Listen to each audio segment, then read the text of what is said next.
लहू में भीगी हुई आस्तीन जीत गई, चुनाव हार गए सब, मशीन जीत गई। तो उन 542 लोकसभा सीटों में से केवल 4 सीटें ऐसी थीं जिन पर जितनी वोटें पड़ी उतनी ही वोटें निकली। 4,65,46,000 से भी ज्यादा वोटों की बेईमानी हुई, बढ़ोतरी हुई। और इस सबकी वजह से 79 सीटें, 79 सीटें बीजेपी जीत कर आई। ये माइनस कर दें तो बीजेपी का कहीं अता पता नहीं था, सत्ता में नहीं आ सकती थी। हरियाणा चुनाव में इलेक्शन कमीशन ने लगभग 14 लाख वोटें बढ़ाई, जिसकी वजह से बीजेपी को 20 सीटों का फायदा हुआ। और महाराष्ट्र चुनाव में जिस तरह से बेईमानी और धांधली हुई है, 75,97,067 वोटें बढ़ाई गई, लगभग 76 लाख वोटें बढ़ाई गई। और इसकी वजह से कितनी सीटें बीजेपी जीत कर आई है। मीडिया के मेरे सभी साथियों, आप सबका बहुत बहुत स्वागत, बहुत बहुत धन्यवाद। यहां आने का आपका बहुत बहुत आभार। आज मुझे राहत इंदौरी साहब का एक शेर बड़ा याद आ रहा है,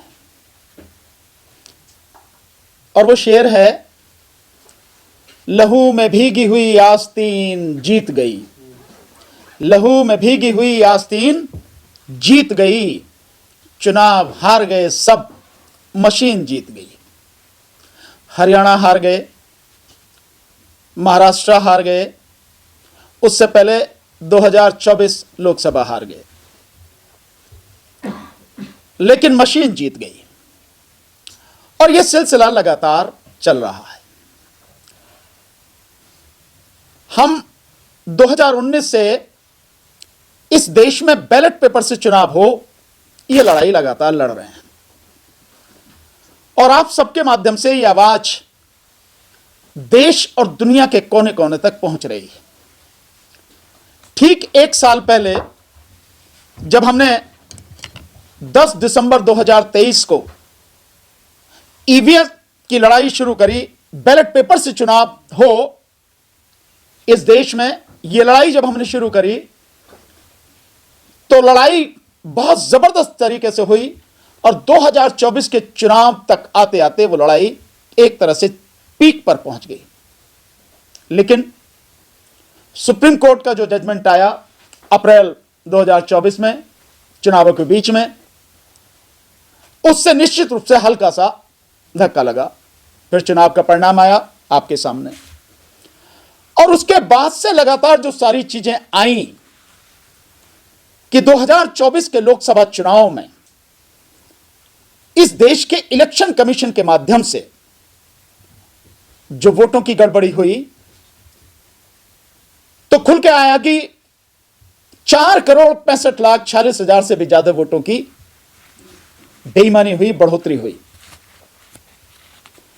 और इतना भी खुल के आया, ये सारे सबूतों के साथ सारी चीजें आई कि 542 लोकसभा सीटों पर जहां पर चुनाव हुआ, क्योंकि एक सीट सूरत वाली वो बिना चुनाव के ही घोषित की गई, तो उन 542 लोकसभा सीटों में से केवल 4 सीटें ऐसी थीं जिन पर जितनी वोटें पड़ी उतनी ही वोटें निकली।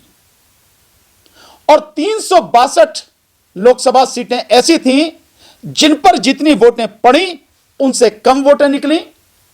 और 176 सीटें वो थीं जिन पर जितनी वोटें पड़ी उससे ज्यादा वोटें निकली। और इस सबकी वजह से 79 सीटें, यानी 79 सीटें बीजेपी जीत कर आई। ये माइनस कर दें तो बीजेपी का कहीं अता पता नहीं था, सत्ता में नहीं आ सकती थी। ये सारी चीजें सबूतों के साथ सामने आई 3 बड़ी एजेंसियों, जिनमें एडीआर, वोट फॉर डेमोक्रेसी और द वायर, इन्होंने ये सारी रिसर्च करने के बाद सारे सबूतों सहित ये सारी बातें सामने रखी। पर विपक्ष नहीं लड़ा, विपक्ष ने एक शब्द भी इस पर नहीं बोला, जबकि विपक्ष को वर्तमान सरकार को एक सेकंड भी चैन से बैठने नहीं देना था, इतना शोर मचाना था, इस तरह से लड़ाई सड़कों पर लड़नी थी। नहीं लड़े। उसके बाद हरियाणा चुनाव में इलेक्शन कमीशन ने लगभग 14 लाख वोटें बढ़ाई, जिसकी वजह से बीजेपी को 20 सीटों का फायदा हुआ। विपक्ष तब भी चुप रहा, तब भी नहीं बोला। और उसके बाद में अब महाराष्ट्र चुनाव, और महाराष्ट्र चुनाव में जिस तरह से बेईमानी और धांधली हुई है, 75,97,067 वोटें बढ़ाई गई, लगभग 76 लाख वोटें बढ़ाई गई। और इसकी वजह से कितनी सीटें बीजेपी जीत कर आई है। बड़ी मजेदार बात, बावजूद उसके भी विपक्ष अभी कुछ नहीं बोल रहा। इलेक्शन कमीशन विपक्ष के निशाने पर नहीं है। इस देश में बैलेट पेपर से चुनाव हो जाए, इसके लिए विपक्ष इकट्ठा होकर लड़ने को तैयार नहीं है, सड़क पे आने को तैयार नहीं है। इस देश में अदालतें हैं, अदालतों के आदेश चल रहे हैं, संसद में लोग बोल रहे हैं, बावजूद उसके कुछ कहीं कोई असर दिखता नहीं दे रहा। लगातार इलेक्शन कमीशन द्वारा बेईमानी, धांधली, वोटों की लूट लगातार चल रही है।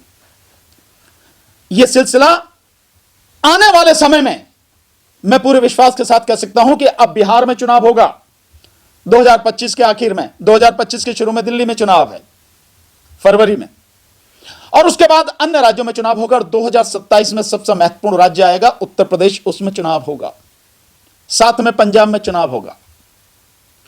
अगर विपक्ष इसी तरह से चुप रहा और बोला नहीं, सड़क पर आकर लड़ा नहीं इस सरकार और इलेक्शन कमीशन के खिलाफ, और बैलेट पेपर से चुनाव की मांग को लेकर उसने जन आंदोलन नहीं बनाया, तो 2027 में वो हाल होगा उत्तर प्रदेश में जो आज आपने महाराष्ट्र में देखा है। ये कुछ नहीं, इससे भी बुरा हाल होगा। विपक्ष का पूरी तरह से सफाया होगा। अगर कोई गलतफहमी में है तो इन सारी चीजों को देखते हुए हमने डिसाइड किया है, हमारी पूरी टीम ने डिसाइड किया है, हम लोगों ने, कि 20 दिसंबर 2024 यानी आज से 6 दिन बाद दिल्ली में बाबा साहब डॉक्टर अंबेडकर भवन, जो पचकुया रोड के पास रानी झांसी रोड पर है, वहां से इस देश में बैलेट पेपर से चुनाव हो, इस बात को लेकर, मशीनों का पूरी तरह से खात्मा हो, इस बात को लेकर, इस लड़ाई को निर्णायक लड़ाई के रूप में लेकर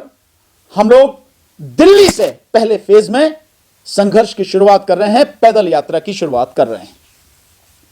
यह पहला फेज जो होगा यह 20 तारीख से शुरू होगा और यह 4 तारीख तक चलेगा।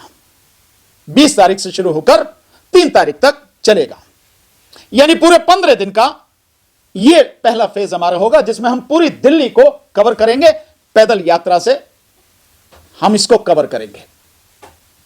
और ये जो यात्रा होगी, इस यात्रा का नाम जो होगा वो नाम होगा न्याय, अधिकार और कर्तव्य यात्रा।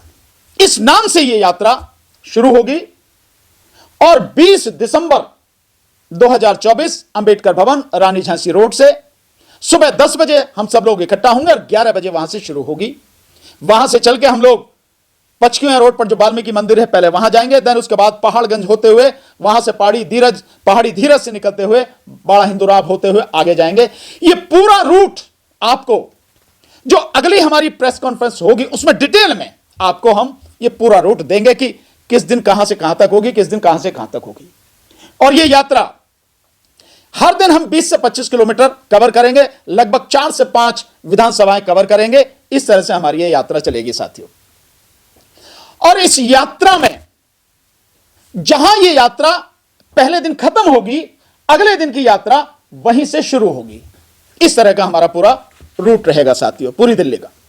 और इस यात्रा में मैं आप सबके माध्यम से जितनी भी पॉलिटिकल पार्टियां हैं, बीजेपी और उसके एलाइज को छोड़कर जितनी भी पॉलिटिकल पार्टियां हैं, इंडिया गठबंधन की सारी पार्टियां, Congress, Samajwadi party, communist parties, Mamata Banerjee ji, जितनी भी पार्टियां हैं डीएमके, सबको हम लोग इनवाइट कर रहे हैं। आप आइए, ये लड़ाई सबकी लड़ाई है साथियों। आपका पूरा सम्मान, अपना झंडा, अपना बैनर पूरा लेकर आइए। और इसके अलावा छोटी बड़ी जितनी पार्टियां हैं सब इनवाइटेड हैं। और इसके अलावा जितने भी सामाजिक संगठन हैं, जितने भी लोग हैं जो इस देश को बचाना चाहते हैं, इस देश की नस्लों को, फसलों को, किसान मजदूरों को, युवाओं को, बेरोजगारों को, इन सबको बचाना चाहते हैं, उन सबका अपने झंडे और अपने बैनर, अपने पार्टी, अपने संगठन के माध्यम से आपका स्वागत है। सब लोग इस मामले में आइए। मेरा विशेष रूप से, हालांकि सभी से मेरा निवेदन है कि सब जो भी हैं, जो इस देश के संविधान को बचाना चाहते हैं, जो इस देश के लोकतंत्र को बचाना चाहते हैं, जो भारत को बचाना चाहते हैं, इसकी भारत की जो सब लोग, सब तरह के जो फूल हैं, वो मिलके जो संस्कृति है, अनेकता में एकता वाली जो संस्कृति है, सभी धर्म संप्रदाय समाज के लोग इसमें मिलजुल कर रहे हैं, भाईचारे से रहे हैं, उस सबको बचाने वाले जो लोग हैं, जो ये चाहते हैं, उन सबका स्वागत है। सबको मेरी तरफ से निमंत्रण है, सबको आमंत्रण है, आप आए और पूरी मजबूती के साथ इसमें हिस्सा लें। पर मेरा विशेषकर जो बाबा साहब डॉक्टर अंबेडकर को मानने वाले लोग हैं, जो इस देश के संविधान को मानने वाले लोग हैं, मेरा उनसे विशेष आग्रह है, निवेदन ही नहीं, विशेष आग्रह भी है। यह देश जान चुका है, दुनिया जान चुकी है कि संविधान पर अगर आंच आएगी तो संविधान को बचाने वाले केवल आप हो। आप संविधान को बचाने के लिए किसी भी हद तक को जा सकते हो। और आज संविधान खतरे में है। संविधान खतरे में है तो इस देश के नागरिकों के अधिकार खतरे में है, हमारी आने वाली नस्लें खतरे में हैं। संविधान खतरे में है तो इस देश का किसान खतरे में है। संविधान खतरे में है तो इस देश का मजदूर खतरे में है। संविधान खतरे में है तो इस देश के नौजवान खतरे में हैं, इस देश की सेना खतरे में है, ये देश खतरे में है। इसलिए बाबा साहब डॉक्टर अंबेडकर को मानने वाले लोगों से मेरा विशेष आग्रह है, सारे पूर्वाग्रह, सारी चीजें एक साइड में रख के आइए हमारे साथ। मैं नहीं जानता मेरा क्या होगा या मेरी टीम के साथियों का क्या होगा, हम जिंदा रहेंगे या नहीं, इसकी कोई ना मुझे पता है, ना मुझे परवाह है, ना मेरे साथियों को कोई परवाह है। लेकिन अब यह लड़ाई पूरे देश में यह लड़ाई चलेगी। इसकी शुरुआत हम दिल्ली से कर रहे हैं। 15 दिन का पहला फेज दिल्ली कवर करेंगे, देन उसके बाद में महाराष्ट्र कवर करेंगे, हरियाणा कवर करेंगे और पूरे देश में अब यह आंदोलन चलेगा। मेरे जो गोवा के साथी हैं, लगातार उनका फोन आ रहा है कि आप बताएं कैसे करना है, कब से करना है। मैं उन साथियों को भी बताऊंगा कि हमें कब से क्या करना है। तो मेरा सबसे आग्रह है कि यह लड़ाई इस देश को बचाने की है, अपने अस्तित्व को बचाने की। अन्यथा आप देख रहे हैं कि कहीं भी संविधान होते हुए, कानून होते हुए भी किसी भी जगह मस्जिद को खुदवाया जा रहा है, कहीं कोई झगड़ा कराया जा रहा है, किसान बॉर्डर पर बैठे हैं, आज तक उन्हें आने नहीं दिया जा रहा है। क्या कसूर है उनका? कोई कसूर नहीं। शिक्षा का बेड़ा गर्क, रोजगार का बेड़ा गर्क, ये हालात बनाकर रख दिए हैं। भयानक महंगाई है, भयानक बेरोजगारी है, लेकिन सरकार अपने मजे में मस्त है।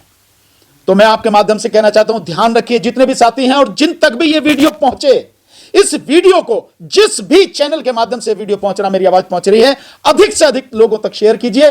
और जिस दिन भी आपको सूट करे, ये मैं नहीं कह रहा कि आपको 20 तारीख को आना, हो सकता है किसी को 21 तारीख का दिन सूट करे, किसी को 22 तारीख सूट करे, किसी को 23, किसी को 24, जिसको जो दिन सूट करे वो वहां इस लड़ाई को, इस आंदोलन को ज्वाइन करे। अब ये लड़ाई रुकने वाली नहीं है।